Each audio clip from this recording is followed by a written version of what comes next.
Hi, friends. Welcome to the Santa Cruz Art League podcast. My name is Anetta. And I'm Grace. And welcome to the 23rd episode. Lucky number 23. We're bringing it Yes, lucky number 23. And this one is fun.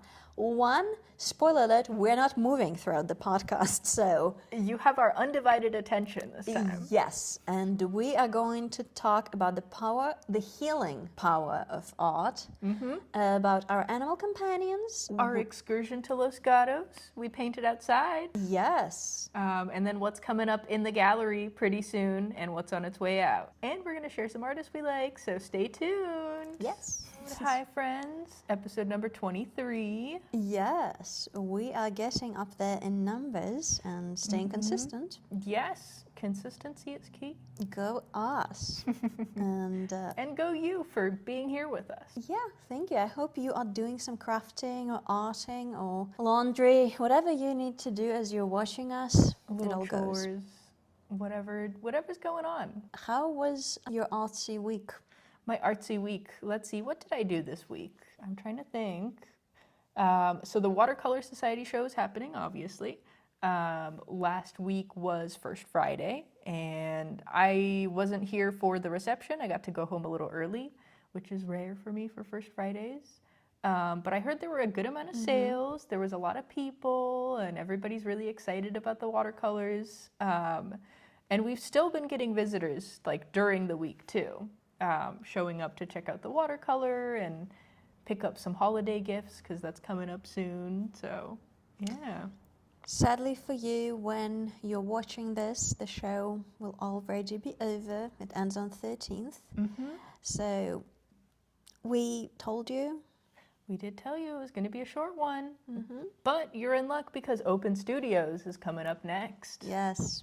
Yeah, so the drop-off for Open Studios artwork by the artists is going to be next week, and then it's going to be getting installed, and on the, correct me if I'm wrong, but I think it's the 25th that we open to the public.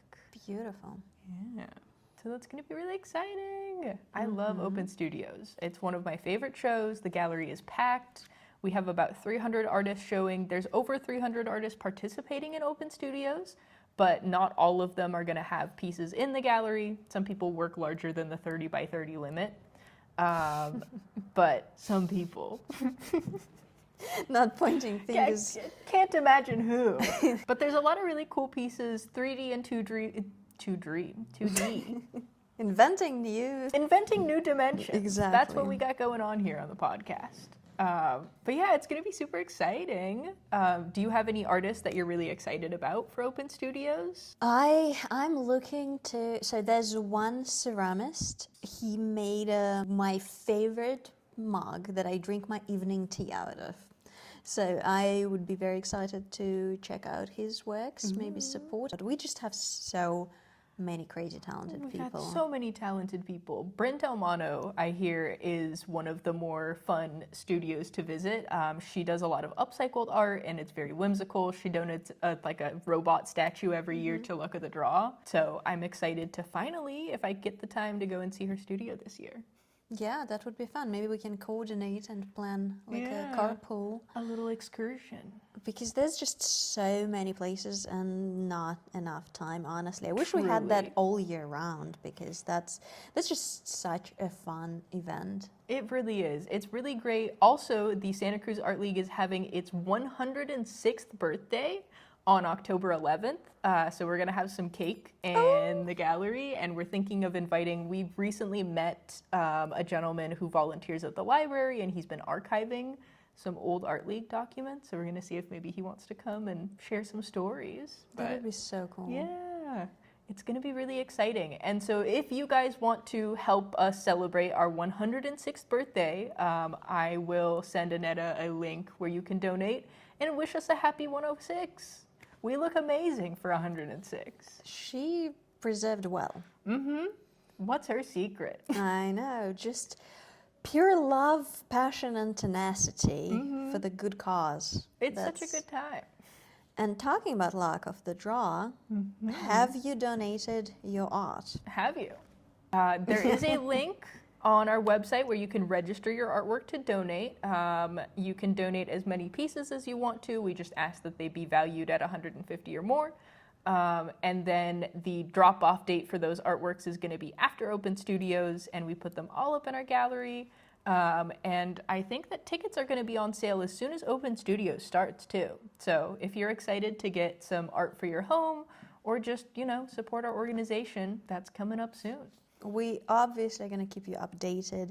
It's the biggest fundraiser of the year, so we hope you participate. You get a chance to buy an original artwork for a fixed limited price of the ticket. And there's something for everybody. It's awesome. Every year I see, we've got more established artists, we've got artists who are emerging or newer, or even student work, but there is something for everybody. I have never seen anybody unhappy with the art that they got. So definitely check it out. Beautiful. And because when we're filming, it's the 12th, we have one more day of the Watercolor Society. It's true. And you don't. And I'm sorry. It's tragic. I wish, if you hadn't been here, I wish you guys could have seen it. It's amazing what people can do with watercolor. It's incredible.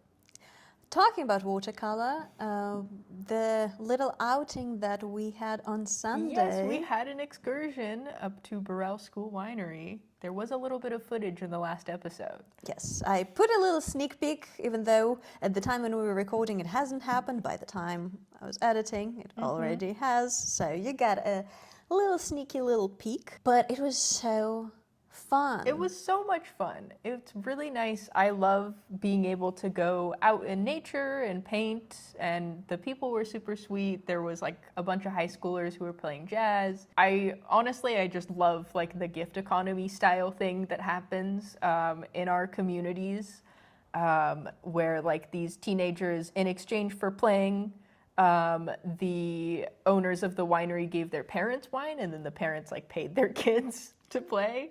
Nice. Which I think was really cool. And at the time of the recording last week, you were not still sure what medium you're going to be choosing. And you said it might be oil. And I was pretty set on watercolor, but I was not fully decided yet. And I was debating between gouache and watercolor. And I went with watercolor. And you did go with oil. I did go with oil. It was interesting.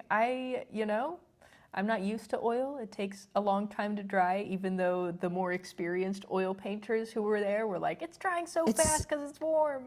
It was really hot. We were in the shade, which was nice, but I've never experienced working with watercolor when it dried so fast. And if you do watercolor, technique wet on wet, that's personally one of my favorite techniques to use, and it was pretty much impossible to do. No wet on wet. And I was wondering, because I'm not an oil artist, I was wondering how the oil is going, and Ed was saying like, yes, drying very fast, but I would assume for you guys that was an advantage. That's a bonus. Yes, I'm used to working with acrylic, and it dries. I'm very comfortable and used to that medium, and so working with oil, it's like it's different in ways that I'm not expecting it to be. Yeah. And so I was struggling a little bit, but like overall I'm pretty stoked on how it came out. I made a cute little piece, and like it's kind of unfinished, so I might try to scrounge up some more oil paints to finish it later, but I'm like, it's cute. I had fun. Would you be comfortable putting a picture on the screen for us? Check it out. Awesome. There's my wonderful artwork. Yes. And I was working with watercolor. I had a break for, I would say, maybe 2 years, maybe a year and a half of me working with watercolor. And boy, was I rusty, and boy, was it humbling. Oh my goodness. But I had so much fun. And that's the point. 3 hours that we were painting, and it flew by like this. Yeah, it went by so fast. And it was incredible, because I think one of the things that art does to our psyche is fixing the broken attention span that we have in the 21st century, because we're used to scrolling in this position, and our attention span just gets scrambled, and like 20 minutes can go by as a second when you're on your phone, without producing anything. You're just consuming in that consumerism state of mind. And making art in 3 hours, flying with the speed Yeah. of light. That is just such an incredible feeling, even though I might not, I'm going to put on the screen what I made, but it is what it is, okay? Sometimes it's about having fun. It- With the piece that I'm like, it's not my best work, but like I had fun. Exactly. And also like I had Ed like giving me pointers on how to paint landscapes, which I feel like, I can apply in my other work too. Definitely. So I'm like, it was fun. It was a learning experience. And also, so the winery was having their tasting and like pickup for their wine club on the same day, which is why like they had the musicians also. So we had about 6 different artists who were all working on things. We had a pastel artist, Annetta with the watercolor, and then Ed and the artist, I can't remember her last name, but her first name is Kitty, and Gunnar and myself working in oils. So we had like 6 different artists, and the people who were coming to pick up their wine were coming and checking us out, and talking about art, and everybody was just kind of appreciating the landscape, which I think was really cool and fun. Like people would come over and go, "Oh yeah, it's really cool that you're painting. Like it's such a beautiful area," and then people would just talk about how much they enjoyed being out in nature and what a nice day it was. And I was like, this is so nice. And I was not, I guess, prepared for people to come up and ask me questions. And I'm going to be honest, I love people, but I'm not the most social person. And I was wearing my ear, the vibes were immaculate for me. I was listening to my music, staring at the grapevines into the floor. It was beautiful. I was having the best time. nice. And then I just felt so awkward when people approached me and like started talking. It was like, oh my God, that's so beautiful. And like talking about what I'm painting. And I'm like, are we looking at the same thing? Or That is the thing about painting in public, is that the public is there and they will come and talk to you. But also that's kind of the fun of it. It takes some getting used to if you're used to like painting in your studio.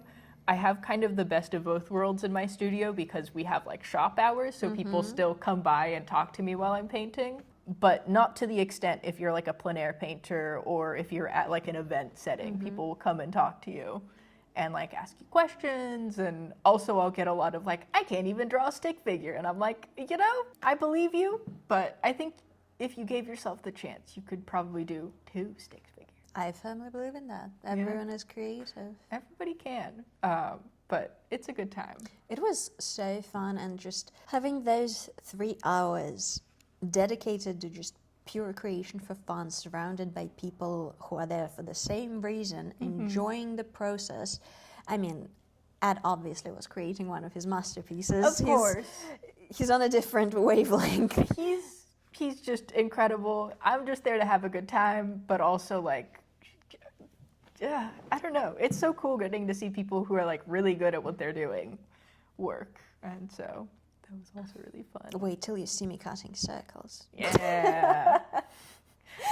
let's take you out to the vineyard and you can cut some circles. I can cut a mean freaking circle. She can. You guys should see some of the circles she's cut. She's brought quite a few to critique group. Well, when you cut 5,000 by hand, you get pretty there. even and round.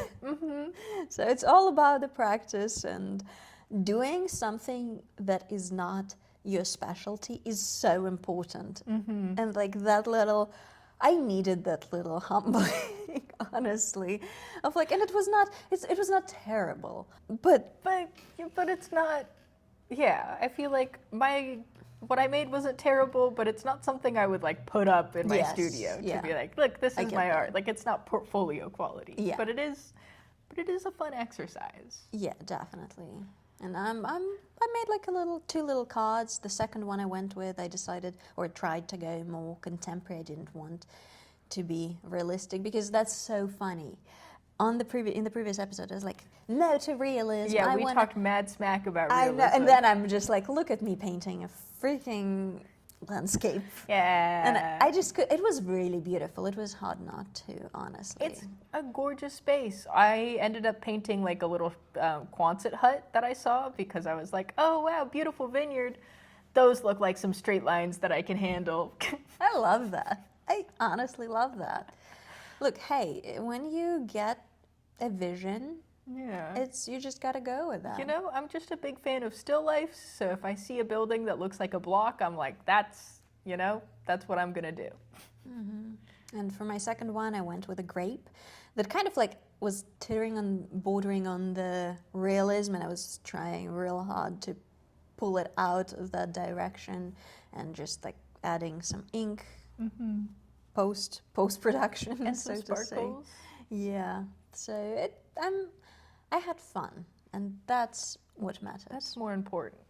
And we were doing God's work and fixing our attention span. Yes, Because it's true. it's much needed. Although I did take a lot of breaks because I have no attention span. So I'd be painting and then I'm like, I need to wiggle around a little bit. Nice. But it's good. It's good when you're outside. You can just go wander around.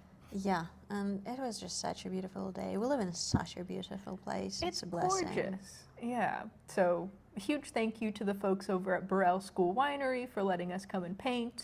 And not sponsored, but maybe. One day. Oh, and the drive back was Oh my God, it's gorgeous. one of my favorite pastime activities when I have a free moment is just driving up to the mountains and driving the mountain roads. It's so much fun. I do it when I need to think. Those are some good thinking roads. Those are such good are thinking good roads. thinking Right? roads. It's just, and going, I usually go up that road when I like need to cut traffic on 17, but it was the first time I was going down that road for me. Oh, that's So a fun road to drive down. it's so fun. It was, Drive responsibly, but also Obviously. like, oh God, those roads are so fun. but also I don't drink like ever, so There we go. don't drink and drive. Yeah, especially don't drink and drive. Careful on those turns. It was a great day. Yeah, it's so good. I've got my little old BMW from 2003, and when I used to live up in the mountains, and I'm like, let's Yes. go. Oh, it was so fun. Girls that drive Beamers, yes. Yeah. Yes, I'm gonna be obnoxious. Actually, it's BMW. Bayerische Motorenwerke. BMW. BMW. It's BMW, not BMW. Bayerische Motorenwerke. Wait, what? Bayerische Motorenwerke. Learn it. Bayerische Motorenwerke. For Americans, I understand that that's awkward to say. It's part of my charm. It's important. We're being educated here. So it's just trying to preserve it a little bit. I'm sorry. All right. Shall we maybe move to double exposure? I believe so. I think it's time. Okay. I think it's me first this week. Yes. You're with a contemporary artist. I was going to use my laptop, but I can't remember what my Instagram login is. So this week, the artist that I found, she is Chinese, but she lives in Japan, and she is showing in a few different galleries in Tokyo. And she has this incredible whimsy about her art. She uses like it looks encaustic until you get up close and see that texture. But she uses like pigment with mineral sand, stone, and soil, and then deer glue on a washi paper panel. So that's like Japanese rice paper. But it's really fascinating. It's so cool. It's so unique looking. When I saw it for the first time, I literally thought it's encaustic paint. Right. Because of the dimension, when she tilts them slightly, you can see the rich texture of it. It's like it's coming out from the canvas onto you. It's beautiful. It's beautiful work. Like her sensibility and her use of color to get lights and darks, and even like the darker parts of her canvas have so much dimension to them. Almost Monet-like. Right? It reminds me, who's that artist who did The Kiss? That's Klimt. Yes. It makes me think of Klimt's pieces. And then also she has like, she includes the pictures that inspired what she made. Oh, cobwebs. Yes. And it's incredible. I love when artists do that, Yeah. including like a little inspiration shot. But there's her little setup also. I want to see the process. Right. So I looked through her website and a few different other things, and I could not find any videos of her actually painting. So like I see some of her setup, but I haven't been able to find any process, which is really makes me sad because I want to know how the sausage is made. My guess would be she mixes the sand in those the glue. platters, in the little plates and bowls, and And just stacks it. But it's amazing. And then even her sketches, there's just like whimsy and her use of lines yeah. to like add these patterns in little sections. It is very Klimt-like. Yeah, it's gorgeous. It's gorgeous work. This one's one of my favorites of the tree and the house, and then she includes like the reference image. I like how some details, like the painting, the drawing of a man on a building, is there, but she just like slightly moves it, but preserves the line work. But the rest is just so fascinating. And also the way that like the telephone wires are there, but then there's just the impression of them. I don't know how well you can tell that that's telephone wires unless you're seeing the photo. I don't think you can, and that's what because telephone wires and just like the electrical wiring is the bane of our landscaping, and making it beautiful is definitely a talent. Yeah.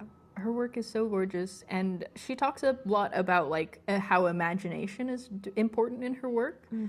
God, the nuances of this like water that's reflecting, it's incredible. I get lost in her pieces every time. And there's just the texture of it too. Just the little details. It looks like a little cat's butt or something. But the way that she says that like imagination and being imaginative shows up in her work, where the way that when you're a kid and you're like looking up at the sky and like saying like, oh, I see this shape in the cloud. She does that with like everyday objects, basically. So she looks for like, you know, going back to this one of the seascape, it's a bird in there. So she like identifies the shape, and then she like adds a bunch of more delightful little bits and pieces to it so that you can just continually see the little connections she's making in the shapes. It's fantastic. I love the colors. I love the framing on this one from September 1st. Yeah, look, there's like a little animal over there. Yeah. And it's there. That's adorable. It's so sweet. Her pieces are incredible. But yeah, they're very dreamy and like very whimsical and playful and so rich and rewarding to look at. Yeah, the use of texture and sand. Very unique how she transforms with her vision. It would be cool to see the world through her eyes for a day. And she includes the reference photo for almost all of them. For a lot of them. Do you feel like it inspires you to add maybe texture in your own work? Perhaps. I'm thinking about it. I feel like glitter is as close to adding texture as I've gotten. I have seen, though, there was a little bit of collage elements in one of the landscapes that was in our landscape show earlier this year, but it was really subtle. It's one of those things where it rewards you for getting up close to the artwork, because it looks like paint from a distance, and then you walk up there and you're like, and so maybe that's something I might explore. Yeah, I feel like a lot of my things are a little smooth, even when they have some texture to them. It's not intentional. One of the pieces that actually got sold in Watsonville of yours, that was collage. Yes, that one was. It came about kind of by accident. That one, it was a silk screen frame. Being at the tannery, somebody had just like left a free pile, and I saw this really cool silk screen thing, and I was like, oh, I'm gonna see what I can do with this. So I was gonna paint on it, and it had like 4 sections, and so I was like, it looks kind of like a comic panel. Anyways, it was really fun. I painted on it, and then I got frustrated, and then I like stuck a wet paint label on it because I have a bunch of those in my studio, and then I was like, you know, I like this. I'm just gonna leave it. It turned out great. Yeah, it's one of my favorite pieces. Sad to see it go, but I'm happy it's got a home. So selling your art definitely has a fulfilling yet sad. Yeah, it's one of those things where I'm like, oh, I'm a little bummed, but you know, that's what the money's for. That's to make me feel a little less bummed. Exactly.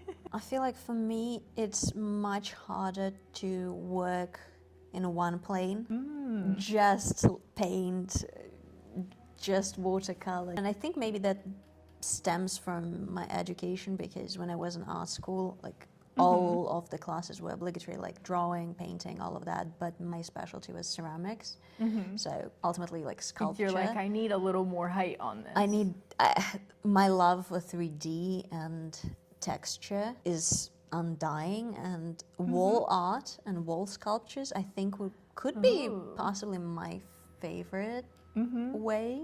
I love those little like wall vases, you know, like ceramics, and then you could put flowers in them. Yes, and a little So plant. cute. Yeah. Oh, actually, I, at home, before coming over here, have a really cool book on the art of encaustic painting. And I just flipped it through. It had some like technical details and literally aspects of encaustic painting, because it's so varied and there's just so much you can do with it. It's incredible. And I thought, should we maybe like bring in a new segment, like art books? It's just my love for, you know, reading and writing and books. I don't read enough books, but if you'd like to bring in a book instead of an artist one of these days, I No, think not the best- instead. And Sorry. And In addition. maybe. Okay, that I could be mean, fun. maybe you can borrow some from like Ed's library.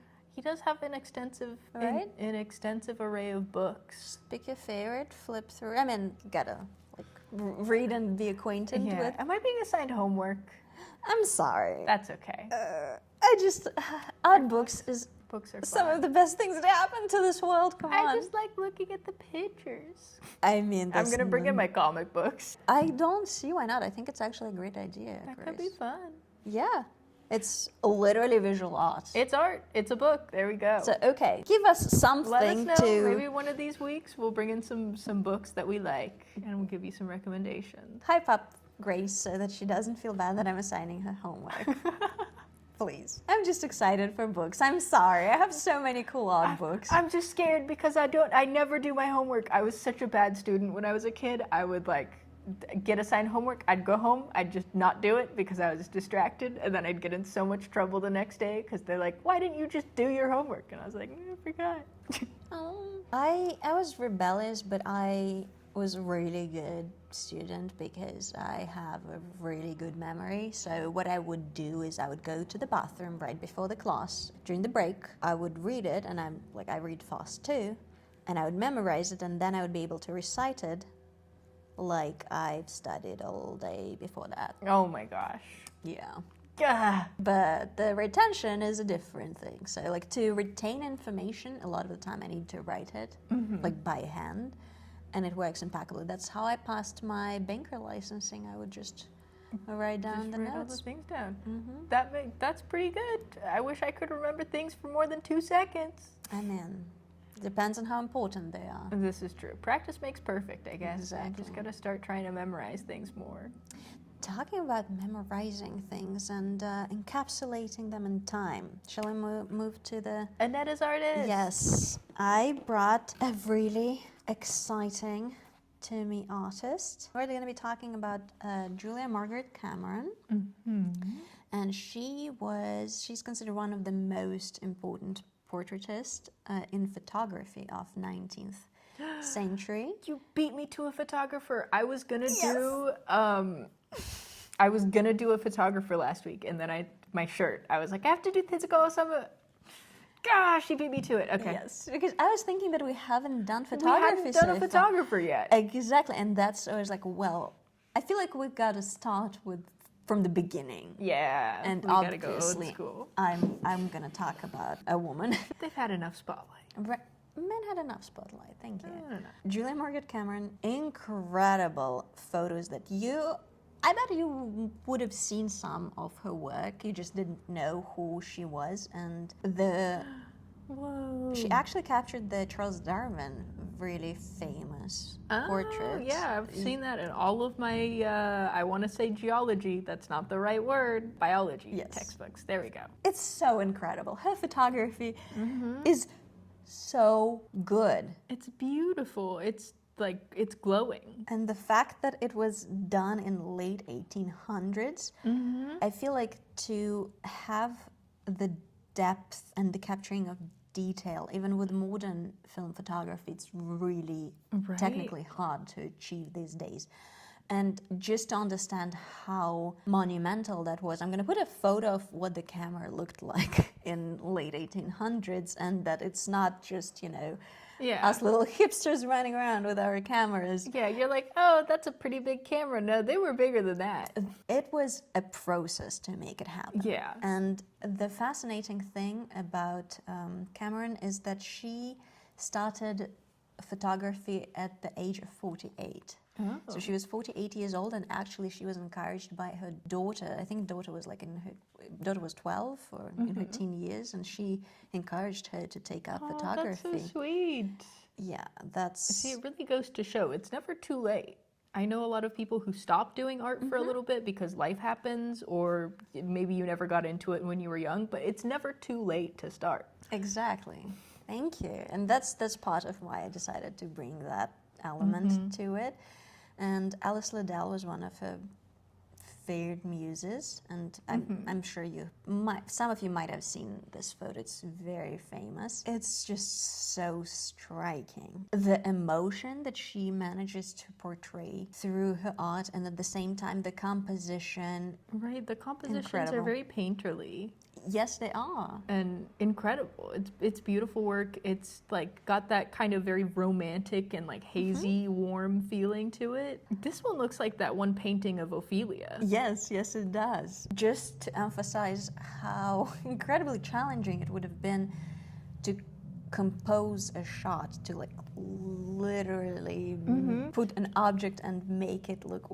You can't see your photograph until you're in the darkroom later. So do your best with what you can kind of manage, and fingers and toes crossed, it comes out. Yeah, and the contrast between the dark and the light, and I think to capture the facial details, the little like movements of lips and eyes, and the emotion and the hair, it's so challenging, but she manages to do it so beautifully. And even the ones that are less in focus and less sharp, I feel like it still manages. Yeah, you still get that depth in the eyes. Like this person has Yes. these striking blue eyes that you're able to still see into, even though it's not super sharp and focused. And yeah, it's very romantic. Yeah.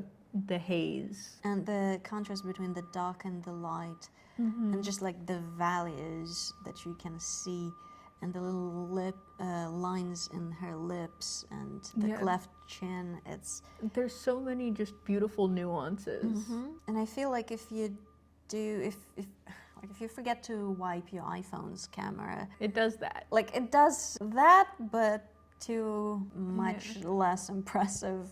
It reminds degree. me of how in like old Hollywood movies, this was kind of the effect that they wanted their cameras to have, so they would like grease the lenses. Little strokes that you can see on the Oh, is that like photo, probably from developing. Defective impressions, yeah. Composition, and the child on the forefront is almost like angelic, or to me, kind of like the martyr. Yeah, it makes me think of energy. those like old classical paintings with like the Virgin Mary and the yeah, beautiful work. Her unfinished biography. Oh, that's so sad to think for me now that a lot of kids these days, they can't write cursive Or read cursive. or read cursive. Me. You can't read cursive? It's a struggle. If you have neat cursive, then I can read it, but if your handwriting is a little messy, it messes me up. And I feel like that's the case. Like if someone has illegible, like if they're, Well, let's say, a doctor, you know, that's famously yeah. a challenge. I don't know, the pharmacists seem to be able to read it. I think it's in shorthand. It's not just bad handwriting. It's like abbreviations. Tell me that's not like 48 megapixels, you know? Right? The thing too is that film has surprisingly high resolution. And so if you have negatives from this, like from the 1800s, a lot of times you can actually get really high resolution images out of them. A lot of it was like the printing and developing process would take away some of that detail. But a lot of film, it captures really high quality images. Yeah, that's what they do now from like negatives. Yeah, that's how they were able to release a bunch of like HD versions of like classic movies, because they were all shot on film, and so in you can just digitize it at a much higher quality now. Impressive. Yeah. That one's the one of my king. favorites. Yeah, the passing of the King Arthur. She was, I don't like the word like socialite, but she was born in Calcutta, which was a Bengal territory at the time, but she moved to London, then the Isle of Wight later in life. Well, there's definitely a theme for women in those early days to excel in their work. Only pretty much way was to move up socially. Yeah. Social ladder and become friends with influential people, influential men. Because again, being a woman, that's going to get you through the doors. If you make friends with somebody who's influential, then maybe they'll like your work and buy it and show it off. And which, I mean, hasn't changed that much. Let's be honest. And I make some powerful friends. Yeah. I thought that mentioning her portraiture was very much a milestone for our podcast. So I'm glad we Our first photographer. got to cover that. And yes, she is the first photographer we cover on this podcast. All right, next week I'll have to do the photographer that I was thinking about sharing. Okay, that's Hopefully exciting. I won't get distracted by my clothes again. Look, we love a live inspiration. Nothing against that. It's not good for me to be shooting from the hip all the time. That's funny because when I was editing, I noticed even before I knew who your artist was, I commented on your shirt and I said, I hope it has something to do with your artist. Yeah. Hey, A little foreshadow. I can see future. Always wanted to make friends with somebody who could see the future. The future is bright. We just have to close our eyes. The future's so bright, you gotta wear shades. Trying not to think about what's happening in the world, but Uh-oh. hey, I think that's the importance of art. When the world is on fire, figuratively speaking, or literally speaking, I think making art is one of the best things you can do. Definitely. I think that art is such a comfort and a place of solace and a safe way to express the things that are going on inside and outside. Oh, very true. Speaking from experience, this past week I have been dealing with my dog, Hermes. He has cancer, so I was kind of in the depth of it during the week and going through appointments. I did make a fun trip to Monterey out of it, Very a day nice. trip with my dog because they have animal cancer of Monterey there. So we got to visit that, and I visited afterwards as a treat. They have such an awesome antique mall in Monterey. Monterey has some of the best antiquing, I'm telling you.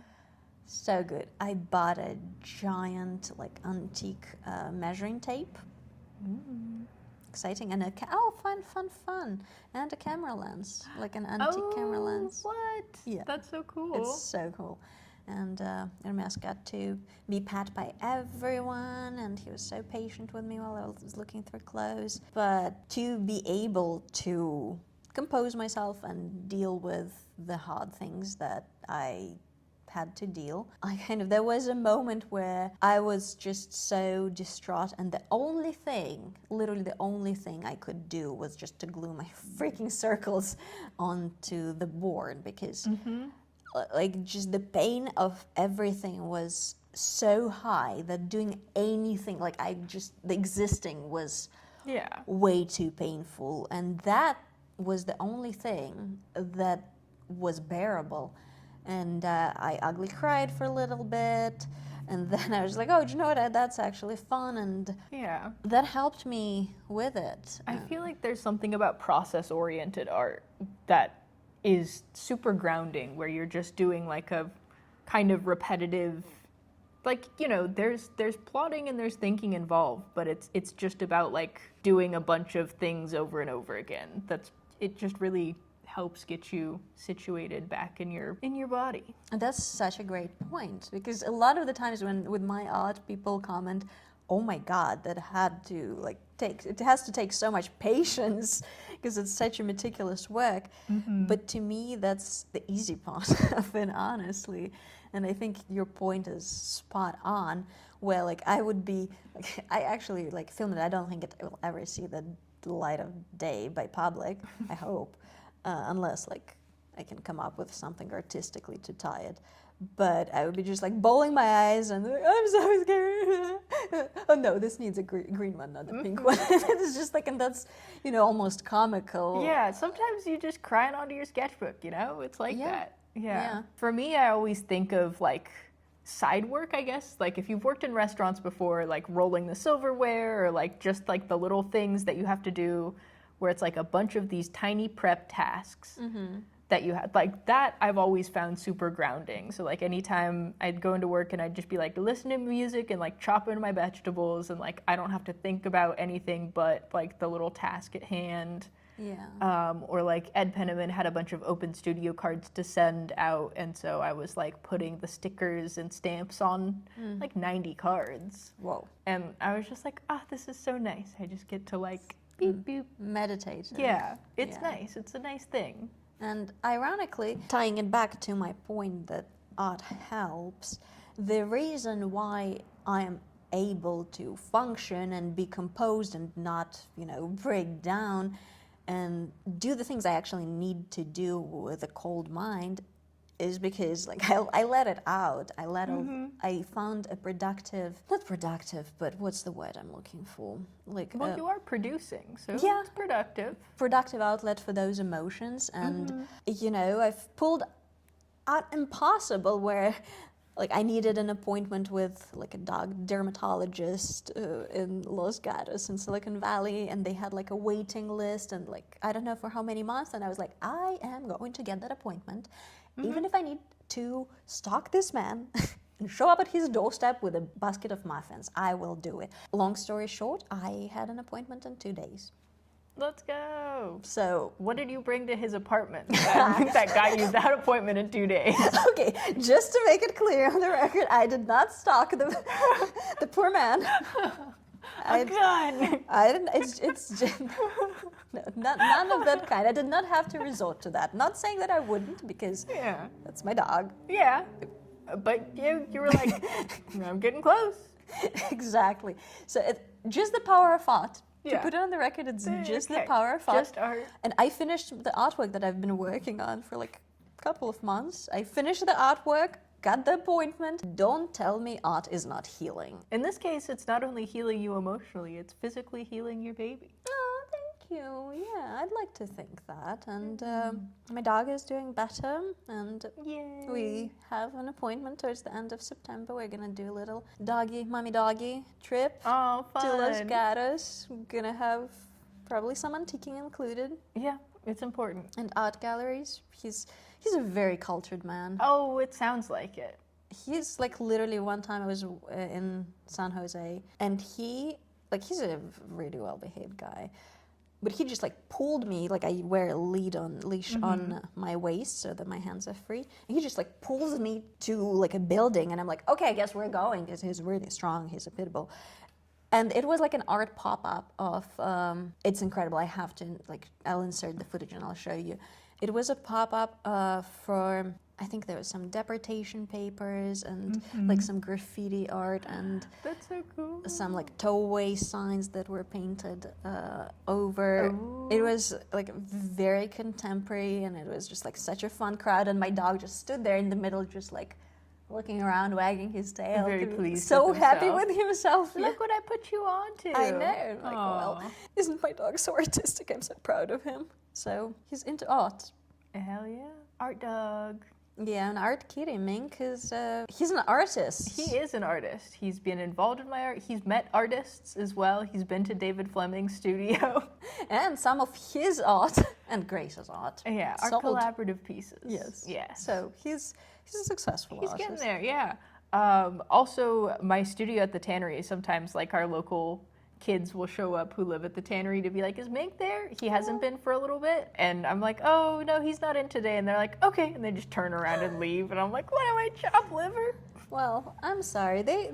It's okay to have artist preferences. They want to. You know, that's okay. Yeah.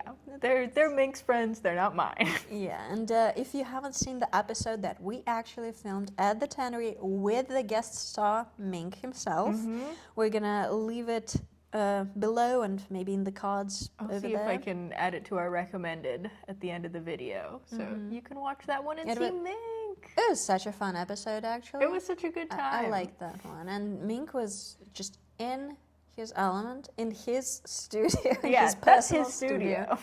that he owns. Mm-hmm. It was such a good time. So, Yeah. He's a cutie patootie. bless animals and bless art. What would we do without them? Animals and art. Yeah, I don't know what I'd be doing. Drinking, probably. Don't drink and drive, otherwise. Yeah, not driving, but definitely drinking. You gotta do what you gotta do. Yeah, but luckily I have my cat in my art. All right, shall we wrap this up? Sounds good. I think we have time for the patented Oh, grace the patented spiel. smash that subscribe button, wrangle that alarm bell, throat punch that like button. Thank you, thank you, thank you. Do what she told you, please. Or else. Or else. There, you're gonna figure out how Annetta got that dermatologist appointment in 2 days. I'm a determined young lady. Yeah, determined to get us a bunch of new subscribers. Do it or else. Yes, yes. And thank you so much for sticking with us. This was fun. We hope to see you in the next one. And as always, share in the comments your thoughts and spill your guts. Be good, be safe, be better than I was. We'll see you We'll see you next week. Bye.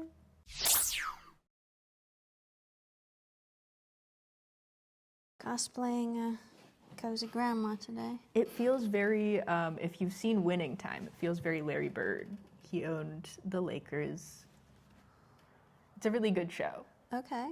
Feel very uncultured right now. Just watched it not too long ago. Super good.